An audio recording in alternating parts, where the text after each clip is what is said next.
இந்த பாரத மாதா கருத்தை தூக்கி விட்டு விடும்.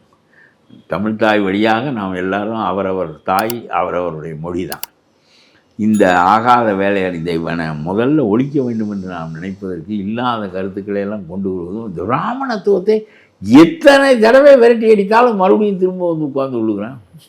சரி, பார்க்கலாம் ஐயா. அது எவ்வளவு தூரம் இங்கே இந்துத்துவம் அப்படிங்கிறத நீங்க விரட்ட முடியும் அப்படின்னே சொல்லணுமா? விரட்ட முடியும். நம்ம தெளிவடைஞ்சா விரட்ட முடியும். ஸ்டாலின் மாதிரி உள்ளவர்களுடைய அறிவை வைத்து கொண்டு விரட்ட முடியாது. இவர்கள் சும்மா எப்போவாவது ஒரு நாளைக்கு சனாதனம் பேசி ஒரு 10 இடத்துல வழக்கு போட்டு விட்டால் பிறகு 9 துவாரத்தையும் மூடி கொண்டு விடுவார்கள். அதுக்கு பிறகு சனாதனம் பற்றி உதயநிதி பேசவே இல்லையே. ஒரு தரம் பேசியதோடு கதை முடிந்தது. ஊக்கம் என்றால் பெரியார் மாதிரி ஊக்கம், அதை பேசிக்கொண்டே இரு. அதில் என்ன தடை வந்தது?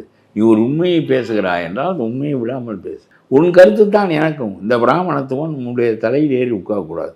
நீ அவனை ஒழிக்க வேண்டும் என்று சொல்கிறாய். நாம் அவனை தனியாக பிரித்து தனி மதமாக ஆக்கி விடுவோம் என்று சொல்கிறேன். நான் சொல்வது நடக்கக்கூடியது, நீங்கள் சொல்வது நடக்காது, நடக்கவே நடக்காது.